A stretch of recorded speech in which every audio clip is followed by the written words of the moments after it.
Cast is now starting. All attendees are in listen-only mode. Welcome everyone. We're happy to get started with our webinar today. We hope you're comfortable and have a drink or a snack and some coworkers with you. And we're happy to spend the next hour telling you all about service design. So let's get started. We want to make sure we share all the logistical information with you for today. As audience members, you've been put on mute for this webinar, but we definitely would like to hear from you. You have the question box in the panel on the right side of your screen.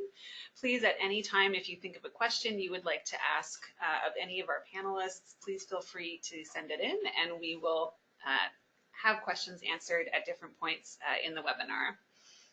You'll also find a few handouts in the handout panel. We have 5. They'll be mentioned throughout the presentation, and this is just some extra information and some extra takeaways for you that you can read later on in your own time. We just have so much that we want to share with you. We can't manage to fit it all in an hour. And finally, we will make sure to share all the information from today.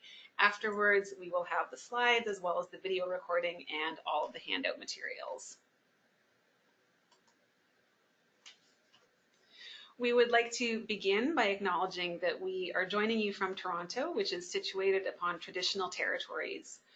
The territories include the Wendat, Anishinaabeg Nation, the Haudenosaunee Confederacy, the Mississaugas of the New Credit First Nation, and the Métis Nation. Toronto is in the Dish with One Spoon territory. The Dish with One Spoon is a treaty between the Anishinaabe, Mississaugas, and Haudenosaunee that bound them to share the territory and protect the land. Subsequent Indigenous nations and peoples, Europeans, and all newcomers have been invited into this treaty in the spirit of peace, friendship, and respect. Today, the meeting place of Toronto is the home to many Indigenous people from across Turtle Island, and we are grateful to have the opportunity to work in the community on this territory. And we would like to acknowledge and thank everyone on the line joining us from traditional territories across Turtle Island. We are honored to be having this discussion with you, and we thank you for taking the time out of your day to join us. My name is Glenna Harris, and I am Manager of Learning and Training here at Prosper Canada. We work with partners in all sectors to ensure that Canadians have access to the financial programs, products, and services that they need to build their financial well-being, regardless of income. We envision a future in which all vulnerable Canadians have access to free, high-quality, unbiased financial information, education, coaching, or counseling when they need it. We believe bringing innovative research and design solutions to this work, including service design, to be part of this vision. Our programming in financial literacy is part of the Canadian Centre for Financial Literacy, which is co-founded and supported by TD Bank Group. So we have a full presentation for you today. Our goal today is to introduce you to service design and how it works and what elements of service design you can think about and consider applying to your own work. It's even possible that you're already working from a service design approach and might not have realized it.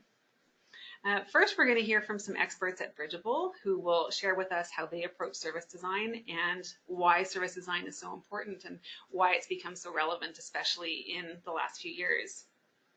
Bridgeable is an award-winning service design consultancy in Toronto, and their work spans multiple industries, including healthcare, financial services, transit, and more. And then next we'll hear from Trisha Islam here at Prosper Canada. She manages the benefit screening tool, and she's going to tell us all about how we use service design to refine this tool and make it something that will really benefit the lives of individuals. Finally, we'll hold some time for Q&A. So as we said, please let us know your questions and we'll be happy to get to them at any time. So welcome to all of our speakers today. Bonnie Tang is Manager of Design Strategy at Bridgeable. She is keenly interested in translating complex problems into user-focused stories. She has an MSc degree in biomedical communications from the University of Toronto, which has equipped her well with visual and communication skills to translate creative design solutions through service design. She leads multiple teams on a variety of projects from conceptualization to final product and final implementation. So welcome, Bonnie. And we have Minion Wang, also from Bridgeable. Minion is Senior Designer of Biomedical Communications. She is dedicated to designing engaging and immersive learning experiences in order to communicate complex concepts. She plays a key role in projects focusing on science education, and she's led designs for training and messaging solutions. She's worked with faculty at the University of Toronto, as well as with physicians at the Hospital for Sick Children to develop teaching and training materials. So welcome, Minyan. And finally, Trisha Islam is a Senior Program Delivery and Integration Officer here at Prosper Canada. She's worked on projects relating to improving access to tax filing, government benefits, financial coaching, and financial literacy for people living on low incomes. She currently leads the Benefit Screening Tool project and its various pilots in healthcare and the social services sector. So welcome, everyone. We are looking forward to hearing from you. But first, before we get to our amazing speakers, we would love to know more about you listening in.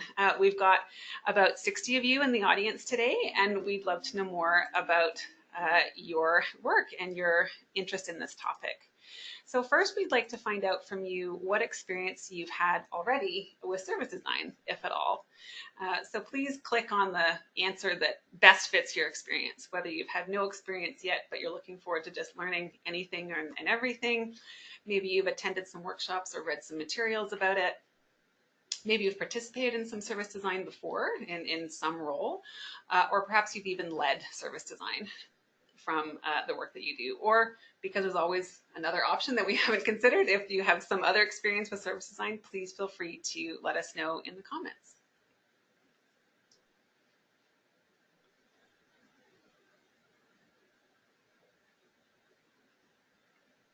So I'll leave this open for another 10 seconds.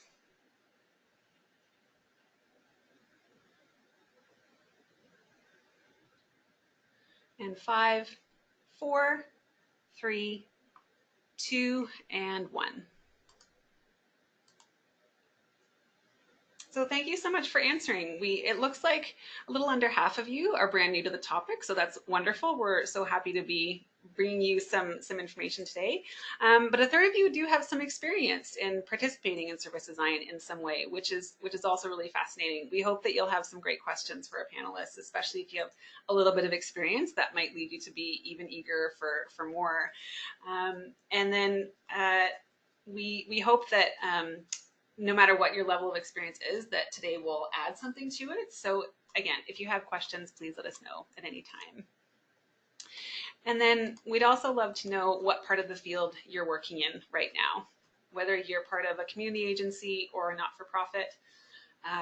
Perhaps you're part of a financial institution or another financial services organization relevant to, say, credit counseling or tax filing or some other part of the field, or whether you're working in government, or again, another part of the field that we haven't considered in this list. So let us know a little bit more about the type of field that you're coming from.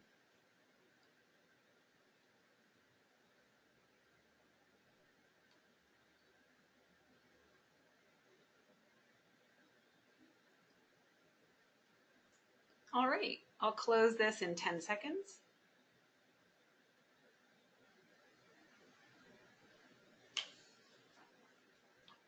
In 5, 4, 3, 2, and 1. So more than 2/3 of you are listening in from another community agency or not-for-profit. Welcome.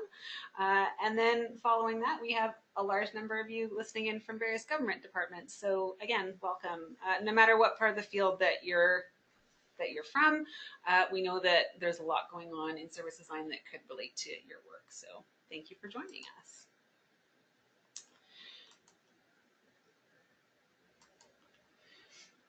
So today we're talking about service design. This is a bit of a departure from many of the other webinar topics we've used in the past. We love to bring you examples of program implementation and the kinds of solutions that people are engaging in already in the field, and we're going to continue to do that in the future. But today we want to talk more about the different kinds of approaches that are used to get to those program solutions in the first place, and this is ultimately what service design is all about. This is, as our panelists are going to tell more about, service design is really, it's a human-centered approach that is all about improving our understanding of the different stakeholders that are involved in our programs and services. It's really about starting from a place of empathy and a willingness to examine our assumptions about what we think is going on in that program or service and what could be improved or modified or adapted in some way to ultimately help that service be something that is really benefiting the clients who are involved. And there's a lot that can be done with service design, as you'll hear from our panelists in just a minute. These can be very complex processes. You'll hear words like journey map and service blueprint and all kinds of other terms. There's a lot of complex activities that can be engaged, but there are also some very foundational starting points that all of us can access. So we're going to hear more about that in just a minute. So I am going to turn our presentation now over to Bridgeable, and they're going to tell us more about what service design is and why it's become so relevant, especially in the last few years. So Bonnie and Minion, over to you. Great, thank you so much. We're just going to take a second and just make sure that our presentation is showing up on the screen. So hello everyone, and thank you all the listeners for tuning in, and thank you to Prosper Canada for inviting us to be here.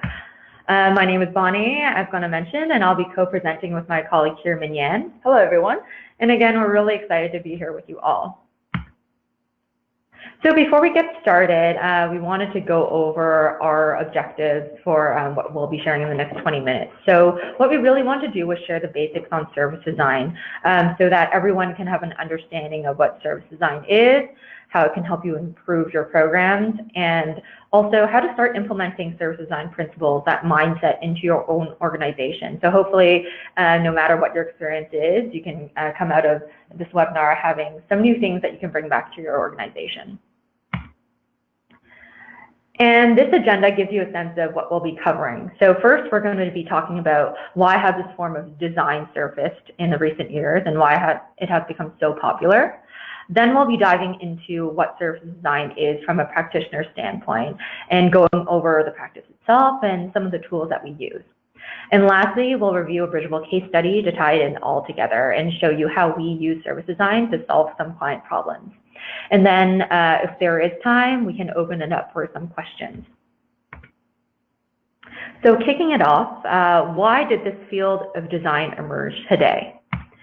And to answer that question, the answer is really multifaceted, but the underlying reason is because the nature of business has fundamentally changed. This graph here shows the average company lifespan on the American stock market, starting from 1960 to up around 2012 with some projections out. And you can see that the overall trend is pretty drastic decline. Companies don't last as long as they used to. And in order to stay alive in today's economy, it really requires a fundamentally different way of approaching the business than even 10 years ago. So why is business so complex nowadays? And there's a few key forces of change that contribute to this.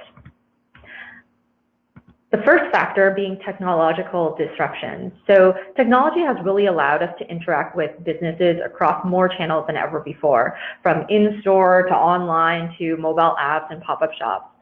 Also, the emergence of AI-enabled platforms allows for customization as well as quick product and price comparisons by aggregating large pools of data that we didn't have access to before. The next source of change is behavior change. So what we mean by this is that the presence of consumer giants like Amazon really gives the average person many more options than before. So with more niche products and more services available, and there's many more ways of buying that one product or service. Also, people carry their incredibly high expectations of customer service across all sectors, and this extends beyond retail into institutions like the government, into healthcare, into transportation, and also financial institutions. The third factor is competitive innovation. Companies are dealing with an increasing competition from small companies and startups. Take the example of taxis. Multiple rideshare companies like Uber and Lyft really cause a disruption in the market. And this fierce level of competition is forcing traditional taxi companies to take more risks and to find more ways to differentiate themselves. The last source of change we'll cover is regulatory change. And examples of this can be seen in changes in transparency, privacy, and also consumer protection laws that really emphasize on serving the public good. Disruptive companies like Wealthsimple in the financial sector use these changes to differentiate themselves, emphasizing on things like transparency and ease of use. And in order to compete with these companies, traditional banks have started to shift more of their focus on changing the experience.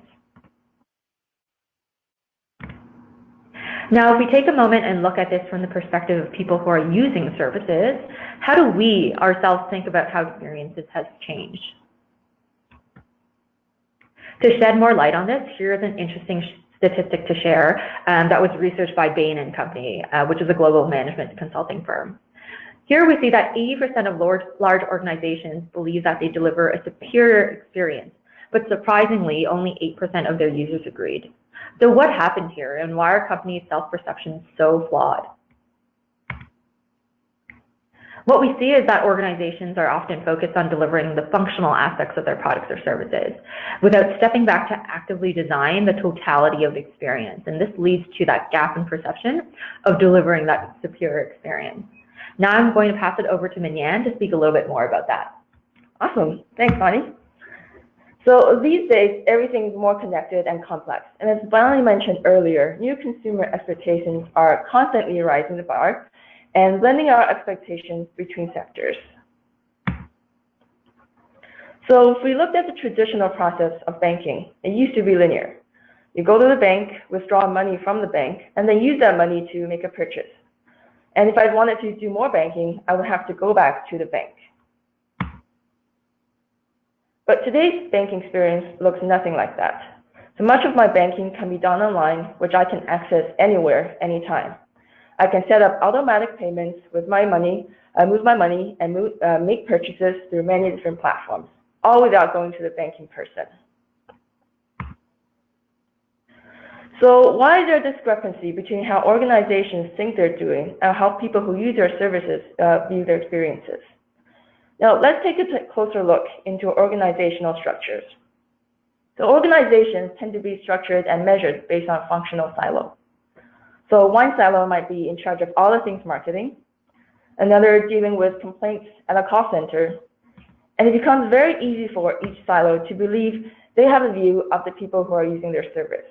But the problem is that their view from the one silo looks relatively simple. And they may think the person moves linearly through their service because the actual experience of moving between silos is hidden from any one silo's view.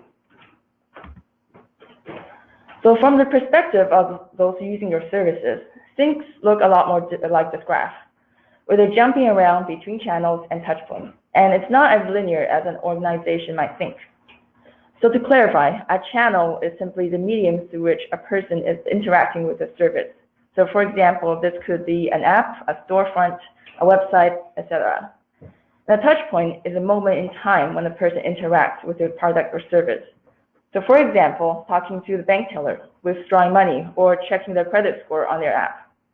So if today's typical engagement model is actually multi-channel, non-linear, and happens over time, then the way we create experiences for those using a service has to also take into account this complexity.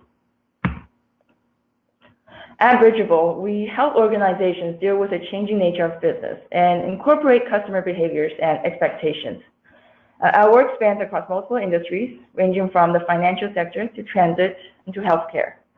And here are some of the problems that we use service design to help tackle here at Bridgeable. We worked with RBC to redesign the experience of opening a bank. We worked with the TTC to understand their users more deeply and develop a 5-year strategic plan. We worked with the credit union to modernize their financial health assessment tool. And we've also worked with BMS, a leading American pharmaceutical company, to improve the patient experience of receiving cancer treatment. Now, we've just talked a lot about how the world is changing and how organizations need to take a step back and view their services. But what exactly is service design? So service design is a discipline for understanding and orchestrating all of the factors needed to deliver win-win interactions between a service provider and people who use that service, ensuring that the service is usable, desirable, and creates value across all channels. Now, what does this look like?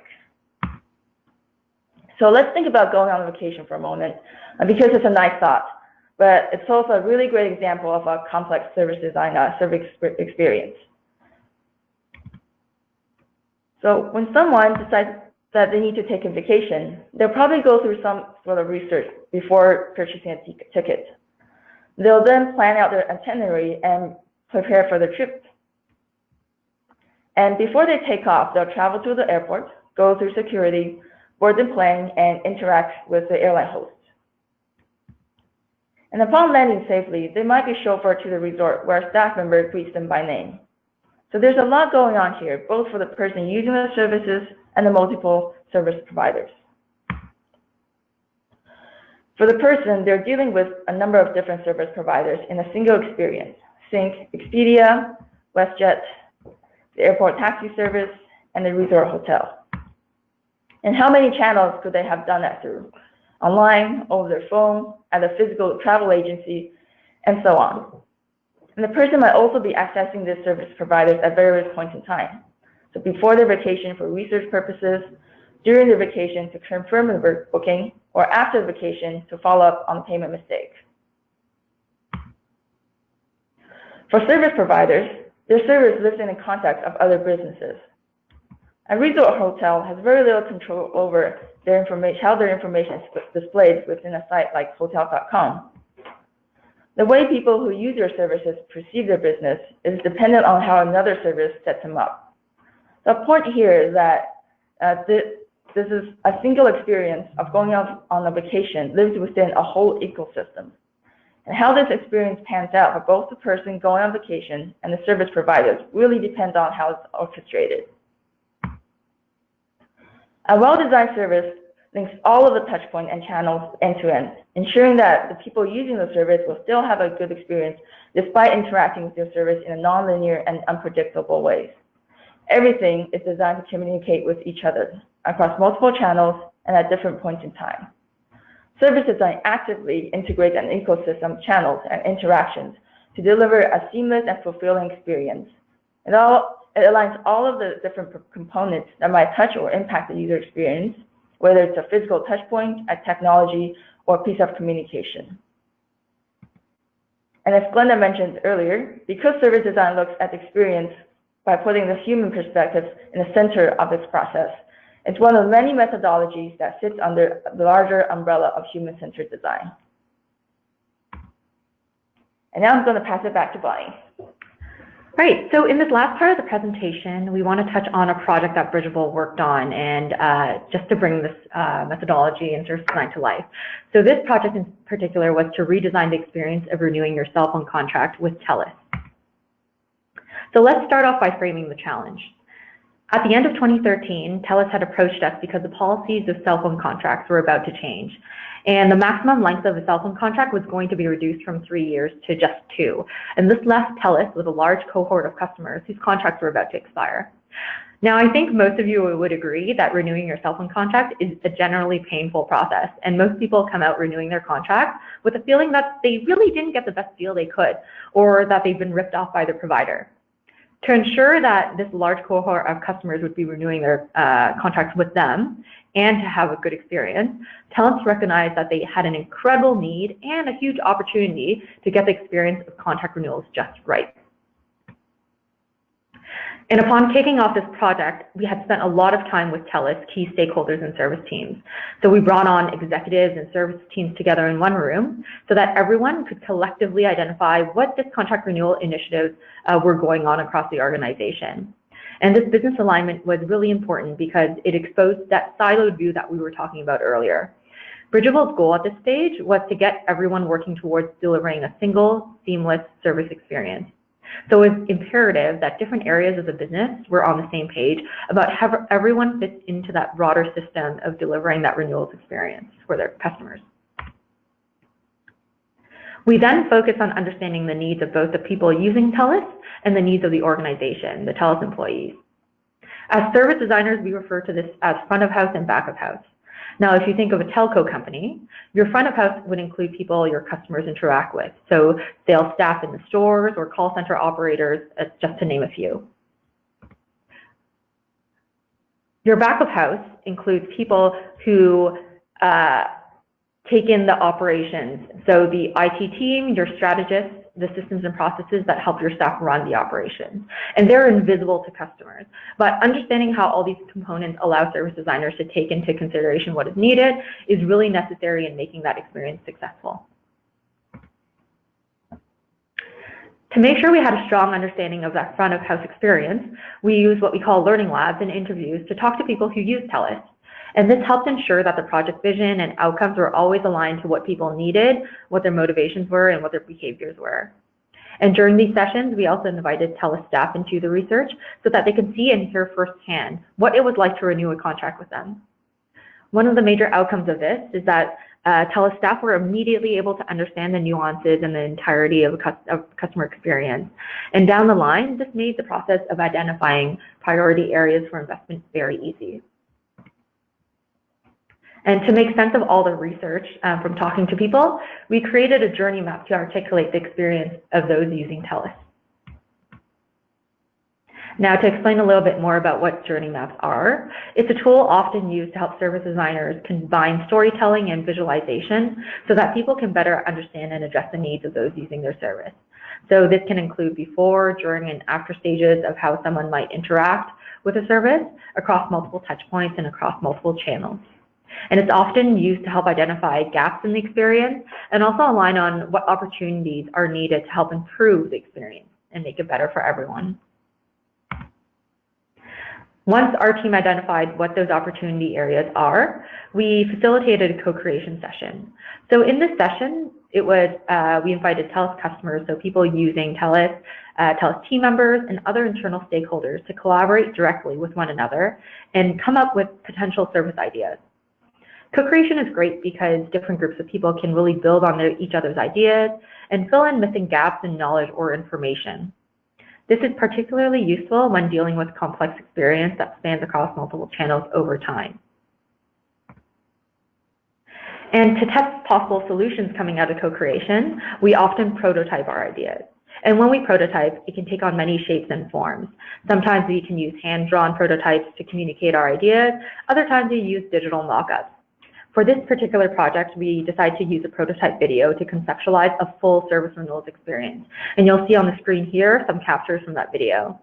It shows how particular touch points of the experience would look and feel, but also how some of these handoffs between different parts of the business might work, all from the point of view of someone using their service, so that front of house experience. This prototype went through multiple rounds of iteration so that we can make sure that we were never really focused on a single channel or a single moment in the journey. Instead, we tried to show how the entirety of everything coming together to work simultaneously across multiple channels and contexts of use would look like. The value of iterating on prototypes is that we are able to test assumptions that came out of our research and really refine those ideas and insights coming out of that.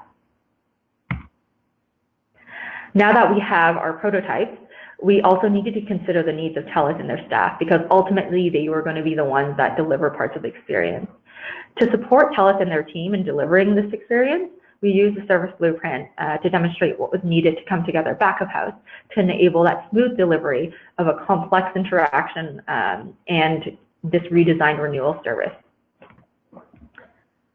Elaborating a little bit more on what a service blueprint is, it's a tool often used to map both service interactions and back of house processes that are needed to deliver on interactions. So you can think of back of house processes like that behind the scenes setup, similar to a restaurant where your front of house would be the staff or your servers and those that your customers interact with. Your back of house are people who make the operations run. So that would be your cooks, an accountant, inventory control. It's the people, systems, and processes and artifacts that are necessary in coming together to make the experience work. The blueprint also helps provide a clear and compelling view of what that target future state would look like, and it allows for teams to see at a glance what their role was in delivering this experience. A year after this project wrapped up, we were able to have time to collect data on the outcomes, and we were happy to find out that Telus customers were ranking this service consistently higher in customer satisfaction. Also, our prototyping really helped to increase online adoption by 400% over the course of just 3 months. This is particularly important for Telus because renewing online was one of the most cost-effective ways for people to renew a plan. Also, this ties into our last point, that each online transaction really helped deliver $70 of operational cost savings per customer versus renewing through other channels like over the phone or in-store. And in summary, taking on the service design approach and bringing together parts of the organization together really helps Telus have a deep understanding of how people perceive their experience, the pain points and preferences of people using their experience, and also helping to allow for collaboration and co-creating for really new ideas.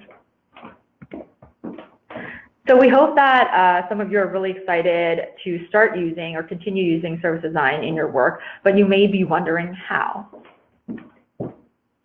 On this slide, we want to list a few service design principles, so behaviors or mindset shifts that are critical in helping you begin to incorporate your own processes in your organizations and helping take that human-centered approach.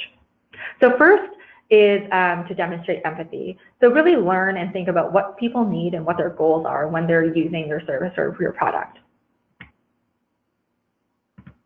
Second is to be curious. Really dive deep into understanding the why when you ask a question. So diving behind why instead of beyond the what. Third is to involve people who use your service. Really invite collaboration from the get-go, not only after you've decided what the idea is, but really from idea conception to the end. Also, develop an iterative mindset. And what we mean by this is always keep testing and always keep iterating on your ideas. Take on the approach that you're never finished with the idea and it can always be improved. This is listed out in more detail in the takeaway document that you'll all be getting, as Glenna mentioned earlier. And this last slide contains some resources that we think are excellent if anyone is interested in learning more about service design. So here are some books and also some online resources, again, also listed in the takeaway document. So here we just want to pause and see and check with Glenna to see if there's any time for questions or if we can move on to the next segment. Yeah, thanks, Bonnie. That was really great. I know we've all learned a lot listening to you, on certainly from our end. We have had one or two questions come in. I think maybe I'll ask you one now, and then the rest we can hold and see how much time we have at the end. We had a couple folks interested in hearing more about the journey map tool, and if there are any sort of resources that people could look into on how to create a journey map or how to start using that type of activity. Mm-hmm. So in terms of resources for journey mapping, Bridgeable's website has a lot of great case studies and examples of how we've used journey maps. Okay. And I think just briefly how you go about journey maps and what the value of them are. It's really helpful when there is a complex experience that either involves multiple touch points, multiple interactions, and lots of people involved in your organization that interact with the people using your service or product. And it's really great in terms of understanding from start to finish what might be sort of like how people navigate through your experience, and also capturing emotions or highs and lows, pain points that we like to call them, of how someone might move through that service. So often we map emotions based on stages of the journey, and we like to capture I think mindset, so what someone might be thinking as they're going through that experience. And that really helps anchor everyone into, oh wow, I didn't actually know that this was something that people have top of mind when they access our service. And we found it really useful in terms of bringing everyone together and putting everyone on the same page within an organization to understand this is actually something that is really great in an organization. We should really celebrate this moment. But also here are some opportunities where, you know, it sounds like from the people using our service, we have some room to improve. Right. Oh, that's great. Thank you. So it sounds like if folks head to the Bridgeable resources that you've linked to in the handout, they can find more about journey maps there and see what other questions they have after that. Yeah, and also I think we have our contact information on you know, the slides that you'll be getting. So if anyone has any further questions, we're happy to answer them. That's great. That's fantastic. Thank you.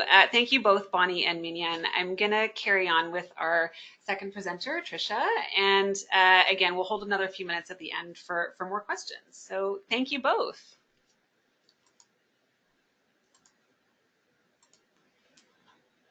All right, I'm just going to set up my screen here.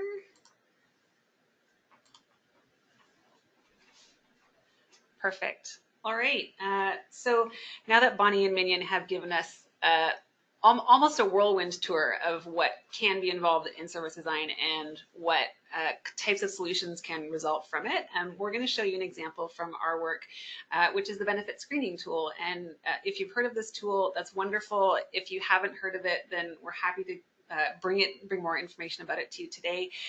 Tricia is going to take us through the service design process that we implemented here and what we learned from it and how it helped us make that tool better. And again, there's a few more takeaways at the end for what we learned about the process and some insights that we think anyone could adopt in their work. So Tricia, over to you.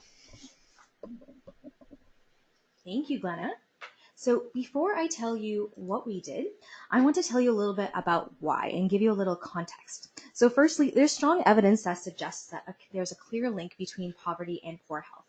So in fact, the most effective prescription for many patients who are living on low incomes may quite frankly be more income. Doctors also noticed that healthcare practitioners often interacted with patients who are financially vulnerable, which gave way to an idea. What if healthcare practitioners could work with patients to screen for government benefits that they could be eligible for but currently just not getting, and provide one-on-one support around benefits assistance and tax filing? This could ultimately put money into people's pockets and boost their income. And so the benefit screening tool, or BST for short, was born. Doctors at St. Michael's Hospital, the University of Toronto, and the Ontario College of Family Physicians created a paper-based tool. This tool had a set of questions that patients could answer, which would help identify benefits that they could be eligible for. However, a paper-based tool had its limitations. It was harder to update when there was new benefits information, and it was difficult to collect data from different sites. And so with these partners, Prosper Canada took the BST to the internet and made an online tool. In phase 1, we piloted the online tool at healthcare sites in Ontario and Manitoba. In phase 2, we built on our previous work and realized that in order for this tool to be effective, we needed to A, enhance the tool, B, better understand not only our stakeholders, but the government benefits system, and then lastly, we needed to build the resources and training materials so that organizations could successfully use the tool with patients and integrate it into their services. We decided that service design would best meet our needs. Service design allowed us to engage different stakeholders, including community organizations and academics. It also allowed us to take a human-centric approach when thinking about patient and healthcare provider experiences. We were able to co-create and design solutions with users, not just for them. And we were able to prototype. We knew the BST wouldn't be perfect right away, so it was important for us to test and adjust any new features or resources. And so with technical assistance from Bridgeable, Behavioral Economics at Rotman, and the Center for Effective Practice, we began our service design journey. Our ultimate project goal was to enable healthcare providers who are supporting people living on low incomes by helping them to identify income benefits they could be eligible for but currently not getting. To guide the service design process, we had 4 key research questions, which you'll see throughout the presentation. So I won't go into them in any detail right now. But just briefly, I can say the first one was about developing a typology for benefits and how they're accessed. Secondly, we wanted to know how people with living on low incomes experienced, what their experiences were when they were applying for benefits. Thirdly, we wanted to know who in the healthcare setting would be best placed to use the BST and help patients as they were navigating the benefit application process. And then lastly, we wanted to improve the tool and identify people's experiences when they were accessing benefits through the tool. The first thing we did was carefully review more than 60 federal, Ontario, and City of Toronto income-related benefits. We found that there are different pathways to accessing benefits, and these can be easy, moderate, or complicated. For example, easy pathways simply require submitting a completed application or is automatically generated through tax filing, like the GST or HST. A complicated benefit or pathway, on the other hand, like the Ontario Disability Support Program, which you'll hear more about in this presentation, involves even more touch points with professionals, has multiple parts to an application, and requires more time from the applicant and potentially their own resources. We also found that healthcare providers play a huge role in helping people get their government benefits. They fill out medical forms, provide diagnoses, write advocacy letters, and can determine the duration of a benefit. Interestingly, benefit pathways that involve healthcare providers are always moderate or complicated.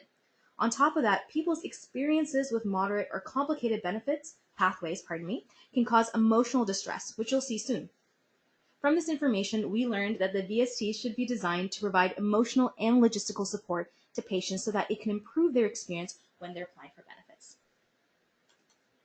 Now that we had a better understanding of benefits and how the healthcare sector intersects with the benefit system, we wanted to know, what do people living with low incomes experience when they're applying for government benefits?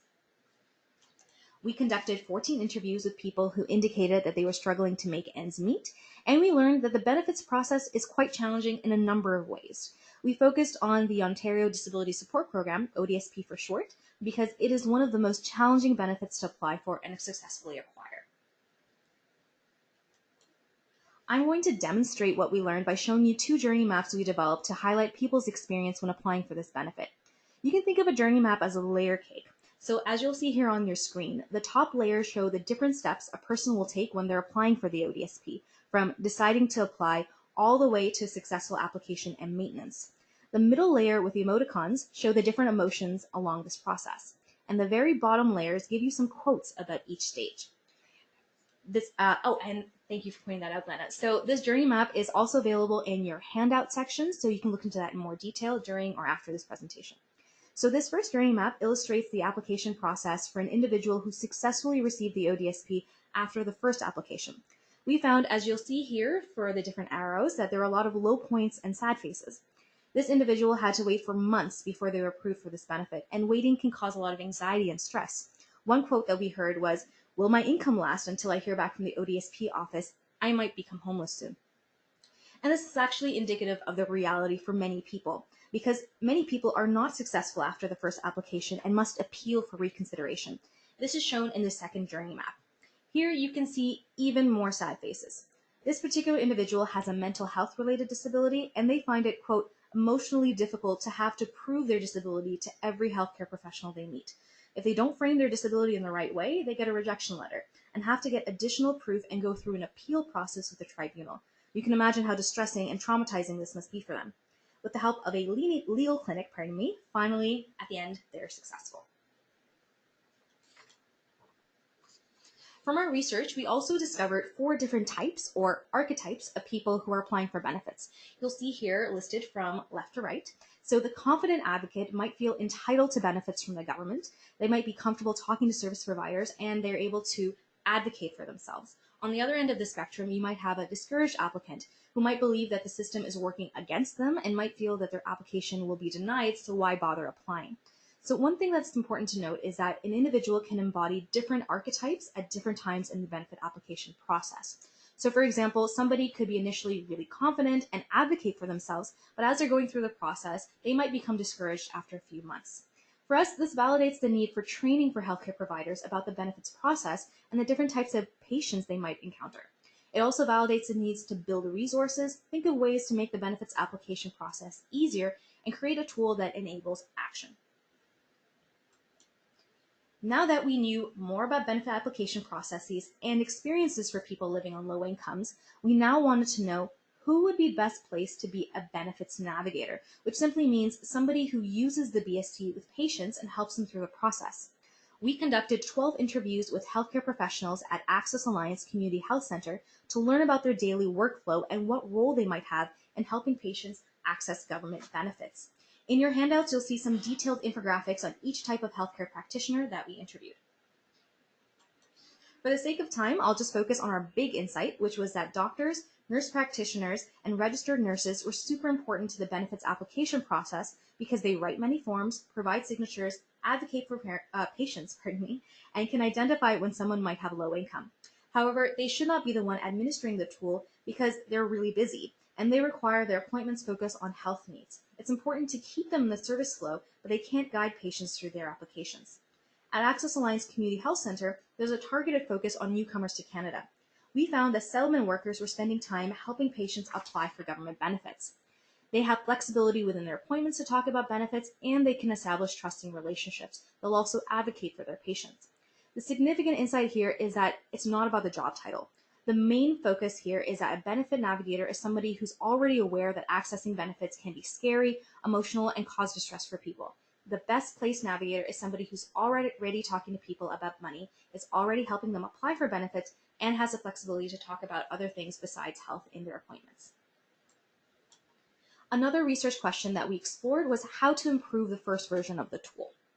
So we conducted 14 interviews with people living on low incomes and one focus group with 13 healthcare practitioners at Access Alliance. With each group, we walked them through the tool and the website, and we asked them for feedback and made 3 significant changes.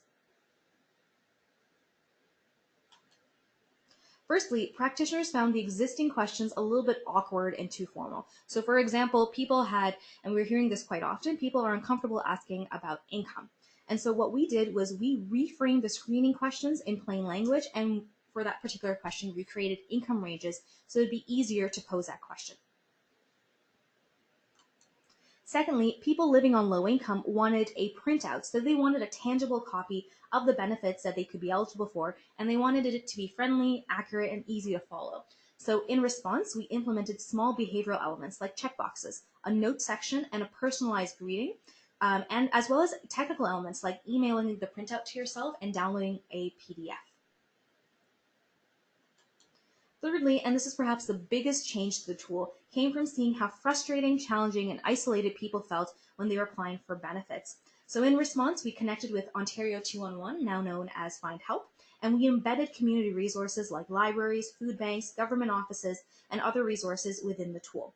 Together, these features were built into the service flow so that healthcare providers could, 1, screen patients for benefits eligibility, 2, help them prioritize benefits, 3, print instructions for each benefit, 4, connect patients with community resources, and lastly, make a plan to follow up on applications. With these insights, we brought together a group of stakeholders from St. Michael's Hospital, Access Alliance, Prosper Canada, BEAR, as well as people who are living on low income to collaboratively understand the problem around benefits access, gather some insights, and help design some potential solutions. We spent one day co-creating the improved website and developing some ideal features. And then the second day, we co-created a seamless service that could be designed in a typical community health center setting. We used these insights from the co-creation session to develop a service blueprint, which you see on your screen, and it broke down patients' interactions with community health center staff in a detailed way and proposed a flow for their appointments that weaves in the BST in the hands of the best placed staff person. By the end of this process, we worked with dozens of patients and administrators. We learned a lot about benefit application processes and people's experiences. We worked with some great partners along the way, one of whom you'll notice is Bridgeable, and we made the benefit screening tool better. It's more accurate, it's easier to navigate, has customization features, and allows an individual to connect with local resources. We also built some resources for the healthcare practitioners who we trained to use the tool with patients. And then lastly, we created a service integration model that a community health center can consider as they're integrating this tool into their services. From our experience, we have some insights that we want to share with other not-for-profits who are considering doing service design. 1, service design is great for designing programs because the methodology itself allows you to keep the right stakeholders in mind throughout the entire process.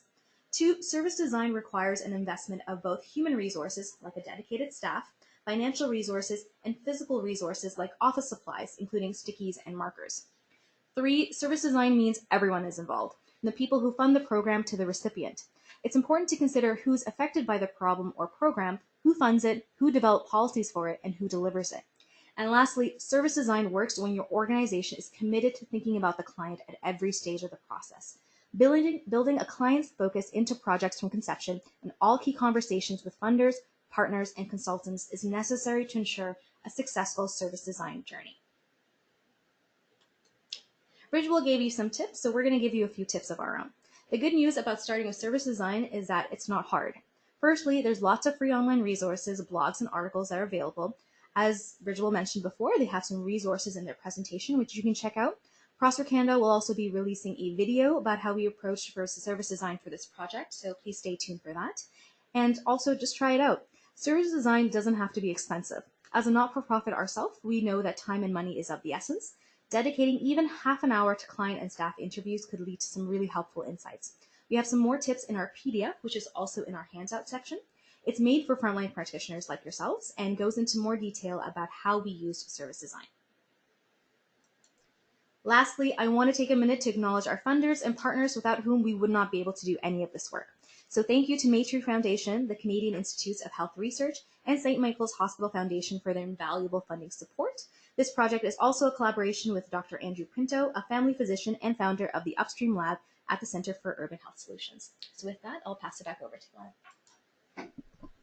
Wonderful. Thank you so much, Tricia. It sounds like there was a lot going into the service design process that you developed for the BST, but also that it really yielded a bunch of positive results, which is the goal. So we have had a couple of questions come in, and I'm gonna share with both Tricia and with both Bonnie and Minyan, I think, who might be best placed to answer these questions. We've got about 10 minutes left, so we've got time to get into a few. Perhaps for Bonnie and Minyan, we had a question about the co-creation activity. Is there, would you say that there's an ideal balance of the types of stakeholders that you would include in a co-creation? Because that's something that ideally involves a number of different stakeholders. Would you say there's an ideal mix, or is it just really more important to have, a variety of some kind? Yeah, I think to answer that question, it really does vary based on the problem that you're solving for. So looking back on that Telus example, the co-creation, it really did require a balance of Telus customers as well as internal stakeholders and internal teams. The reason being that if you looked at what was currently happening with the renewals process, there was a lot of disconnect between what customers were feeling and also how staff in different channels were seeing the experience. So in order to deliver something that would work across all channels, so in-store, online, through the call, we had to make sure that every person, all the moving pieces, were there in the room to kind of bounce ideas off of and almost gut check to say, hey, this is what can work and this is what's feasible and this is what we really want to strive for all together as that single source of truth, or what we're moving towards as a North Star. But it's very critical to have the Telus customer in the room because you really do want to deliver something that they need and that they see as valuable. So I would say always have, the end user in the room for co-creation, and depending on how, what that current state is, if there really is a lot of gaps and disconnect, making sure that everyone who is involved in that journey is there in the room. We have seen instances where we do co-creation only with, let's say, customers or the people using that service, but we always strive to encourage our clients in projects to include as many perspectives as possible, because that's when you get the most collaboration and the most aha moments in terms of this is really what's going to work for us. Mm-hmm. That's great. Thank you. Yeah. So it sounds like having the client there is the most important. And after that, it's a matter of looking at who else is involved in that question you're trying to answer. Absolutely. Great. And we had another question, Bonnie and Minyan, while I've got you guys. Can you elaborate a little more on what happens in a learning lab and sort of how you would approach building one of those at the beginning of your service design journey? Sure. So learning labs are really great for research up front when you're trying to get a very deep and nuanced understanding of what the experience is like and understanding what are those moments or opportunities for us to really improve and solve for. So learning labs are really hands-on participatory, we call them workshops, where participants would map what's happening in their experience and elaborating on physical, emotional, and behavioral aspects of their experience. So we really like to dive deep into, hey, tell me about your experience, but then also diving a little bit deeper and really getting those components of what would ultimately map onto a journey map. So things what we showed in our presentation and as well as what Tricia showed. So getting to the emotions, getting into those physical interactions. Who did you talk to? How did you interact? And also, what was the customer behavior in that moment in time? And that really allowed people to have undergo deeper reflection and elaborating on, what makes my experience unique and why might my experience, let's say, on contract renewals be different than the person next to me, and really understanding, is it customer behavior that is the issue? Is it something, a negative emotion or a positive thing that happened that really made a difference early on in the journey and the experience? Also, we really do strive for first-person narrative. Right. And having people physically there in person is very different because you can read, facial expressions, you can see body language, and dive a little bit deeper into, tell me a little bit more about that. And that's something that is really valuable as compared to interviews, where you can get that nuanced and deeper understanding, but having people in a session in person, also with people like them who have also experienced that same journey, is really valuable. That's great. Yeah, so it sounds like learning labs really are helpful at the beginning of that journey to get sort of a lot of those potential questions on the board and see what would be the most valuable to explore. Would you say that's accurate? Yes, and regardless of how much an organization or a company thinks they know about a particular experience, it's always good to even go in and validate, were our assumptions on that end user correct? So Right. It's really good to validate and not only to learn more.